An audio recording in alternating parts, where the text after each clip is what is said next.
Hello বন্ধুরা, কেমন আছো সবাই? আশা করতেছি ভালো আছো। আমাদের নতুন একটি ব্লগে স্বাগতম। আজকে সকাল সকাল আমি রং চা দিয়ে রুটি খাচ্ছিলাম। তো যেহেতু কোনো ভিডিও করা হয়নি, তো চিন্তা করলাম আজকে আমি কি ভিডিও দিব, তোমাদের সাথে কি শেয়ার করব।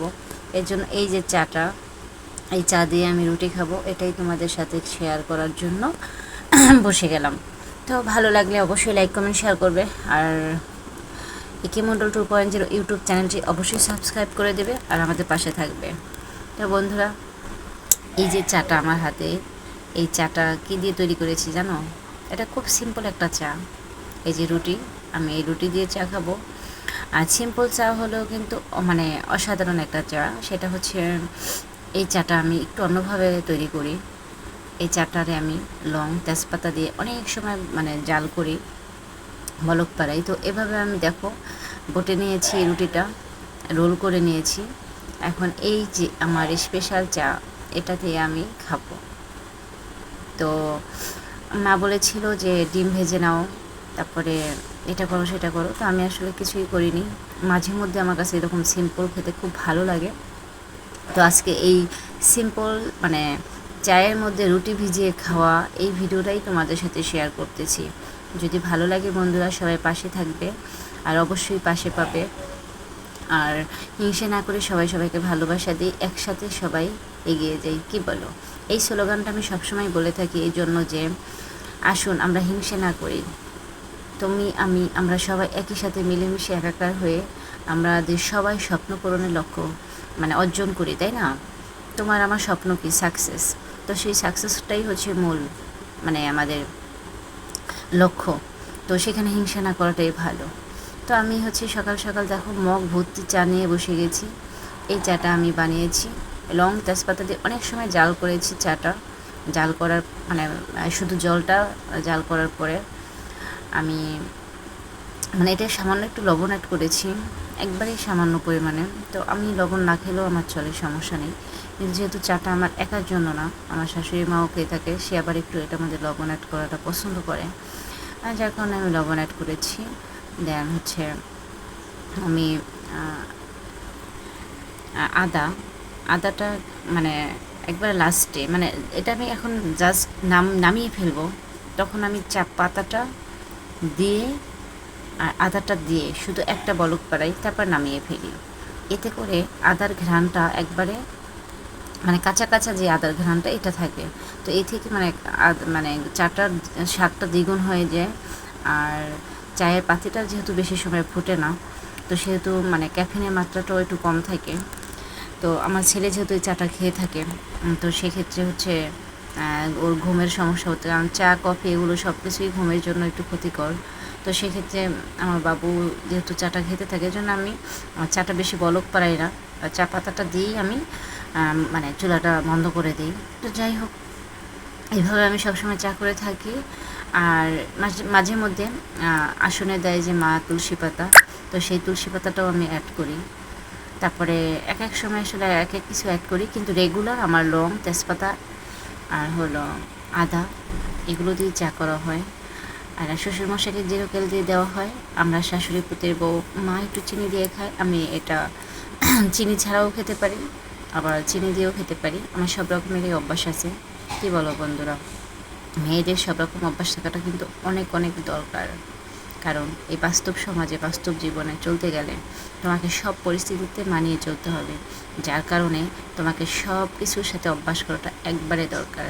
কি বলো? তুমি কি ভাবতেছো যে না আমি এরকমই থাকবো? না, কখনোই না। তোমাকে সব কিছুর জন্য মানে তৈরি থাকতে হবে, মানিয়ে নিতে হবে, তবেই তুমি কিন্তু সাকসেস। আর আমরা এই প্ল্যাটফর্মে কাজ করতেছি সাকসেসের আশায়। আমি তুমি যতই বলি শখের বয়সে আসলে এগুলো কেউ করে না। হ্যাঁ, শখের বয়সে এগুলো এগুলো করতে কিন্তু অনেক খাটনি। তোমার ইউটিউবে কাজ করো আর ফেসবুকে কাজ করো, মানে এগুলো পরিশ্রমের অনেক কাজ। যদিও এগুলো সফলতা অনেক লেট করে আসে, তো আমরা ধৈর্য হারিয়ে আসলে অনেক আগেই ঝরে যাই বা চলে যাই। কিন্তু না, শপথ যখন নিয়েছি তখন সবাই আমরা সফল হয়েই ছাড়বো। কি এই শপথ নিয়ে যদি কাজ করো যে আমরা সফল হবই, অবশ্যই তোমার আত্মবিশ্বাস কনফিডেন্স তোমাকে তোমার লক্ষ্যে পৌঁছে দেবে। আমি এটা মনে করি যে আত্মবিশ্বাস এমন একটা জিনিস যে আত্মবিশ্বাস তোমাকে সাকসেসের চূড়ান্ত পর্যায়ে পৌঁছে দিতে পারে। কি বলো বন্ধুরা, আমার কথা কি তোমাদের মানে ভালো লাগতেছে? আমি আসলে অনেক সুন্দর করে গুছিয়ে কথা বলতে পারি না, যখন যেটা মনে হয় আমি যতটুকু পারি, যতটুকু বুঝি, যেভাবে পারি। আবার একটা কথা থাকে, আমি ভয়েসটা দেওয়াটা আমার মানে ভীষণ ডিফিকাল্ট। দেখা গেছে আমার যদি পরিবেশটা ওইরকম অত সুন্দর থাকতো, আমি খুব সুন্দর করে মানে চেষ্টা করতাম আরেকটু যে সুন্দর করে কথা বলে তোমাদের কাছে মানে শেয়ার করার জন্য। তো আসলে আমি সেই উপস্থাপনটা সুন্দরভাবে করতে পারি না, কারণ আমার পারিপার্শ্বিকতার ব্যাপারগুলো এতটাই ডিফিকাল্ট যে আমি আসলে কোনো স্পেসই পাই না যে সুন্দরভাবে গুছিয়ে তোমাদের সাথে কথা বলবো।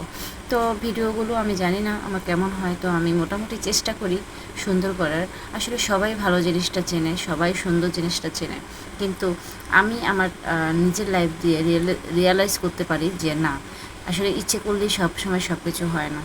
তাহলে বলবেন, তাহলে কেন এই প্ল্যাটফর্মে এসেছেন যদি সুন্দর করে কথা বলতে না পারেন, সুন্দর করে কাজ করতে না পারেন? ওই যে বললাম, সবাই একটা স্বপ্ন দেখে, সবাই একটা সাকসেসের আশা করে। আগে আমি জব করতাম, তো তখন ছিল একরকম, এখন যেহেতু গৃহিণী হয়ে গেছি, তো এখনকার চিন্তাধারাটা অন্যরকম। তো বাসায় বসে আসলে বাচ্চা সামলে সংসার করে তখন আসলে বাইরে জব করা যেহেতু যায় না, তো ভিন্ন একটা উপায় বা ওয়ে খুঁজে বের করার জন্য এইসব প্ল্যাটফর্ম, আমি যেটা মনে করি। কিন্তু এইসব প্ল্যাটফর্ম যে খুব মানে নিচু বা লোকাল, এগুলো যারা মনে করে তারাও কিন্তু বোকা। কারণ এখানে কাজ করতে প্রচুর পরিশ্রম আর অনেক ধৈর্য, এই ধৈর্যটা কিন্তু সবাই থাকে না। কী বলো বন্ধুরা? তো আমরা যারা ইউটিউব করি, যারা ফেসবুক করি, এরাই মানে তারাই কিন্তু খুব ভালো জানি যে এগুলো আসলে কত পরিশ্রম আর কতটা ধৈর্যের কাজ।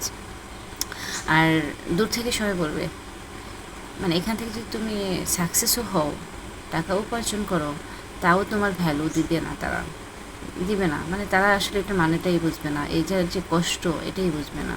তো যাই হোক, কে কী বললো না বললো সেটা নিয়ে আমাদের কান দিয়ে লাভ নেই। আমরা আমাদের স্বপ্ন পূরণের লক্ষ্যে হেঁটে যাই, স্বপ্ন পূরণ করি। আমি স্যাটিসফাই, তুমি স্যাটিসফাই, দেন ওকে।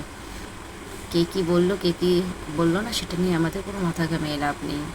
আমার মাইন্ড ঠিক থাকলে, আমি যদি আমার মস্তিষ্ক ঠিক থাকে, আমি যদি আমার সফলতা অর্জন করে আমি আমার লক্ষ্যে পৌঁছাতে পারি, দেন আমি ওকে। তো আসলে ঠিক আছে, এক জায়গায় চলতে গেলে, সমাজে চলতে গেলে অনেক কথা শুনতে হয়, অনেক রকম পরিস্থিতির মধ্যে দিয়ে যেতে হয়। বাস্তবতার তো শেষ নেই, কিন্তু বাস্তবতা অনেক কঠিন, নিঠুর বাস্তবতা। কিন্তু বাস্তবতা সেটা কিছু সবই সত্যি, বিষয়টা কিন্তু তাও না। কারণ যে যার মতো করে চিন্তা করে একটা কথা বলে দেয়, এতে আসলে হয় কি, মানুষ হতাশ হয়ে পড়ে, মানুষ মানে সেখান থেকে থেমে যায়। কিন্তু সবাই থেমে যায় না, যারা সেই কথাগুলো ইগনোর করে এগিয়ে যেতে পারে তারাই সাকসেস হয়। কী বলো? আজকে চা খেতে খেতে অনেক গল্প করতেছি, বেশ গল্প করতেছি, কারণ ভিডিও দেওয়ার মতো কিছু ছিল না, কিছু ভিডিও করতে পারিনি। তো তোমাদের সাথে আসলে কি শেয়ার করব? তো প্রতিদিন যেহেতু আমি ভিডিও দিয়ে থাকি, আসলে প্রতিদিন এত ভিডিও করা সম্ভব হয় না, তাই আর কি আজকে গল্প দিয়েই তোমাদের সাথে ভিডিওটা শেষ করব। তো যদি ভালো লাগে লাইক কমেন্ট শেয়ার করবে, পাশে থাকবে। একে মণ্ডল 2.0 ইউটিউব চ্যানেলটি অবশ্যই সাবস্ক্রাইব করবে। আর সবাই পাশে থাকি, কি বলো? হিংসে না করি, হিংসে করে কী লাভ? আমি যদি তোমার মানে তোমার ভিডিও প্রতিদিন দেখে আসি, 10 দিন দেখলে তুমি একদিন আমার বাড়িতে আসবে। আমি কিন্তু এই টেন্ডেন্সি নিয়ে কাজ করি, আমি নিঃস্বার্থভাবে ভালোবাসা দেওয়ার চেষ্টা করি। তো সবাই যদি নিঃস্বার্থভাবে ভালোবাসা দাও, অবশ্যই একদিন সাকসেস হবে। কি বলো? তো যাই হোক, আমরা সবার প্রতি মানে সততা, বিশ্বাস নিয়ে কাজ করি। আসলে ধৈর্য, পরিশ্রম, সততা এগুলো ছাড়া কখনোই কোনো পর্যায়ে বড় হওয়া যায় না। টাটা, ভাই বাই, সবাই ভালো থেকো, সুস্থ থেকো।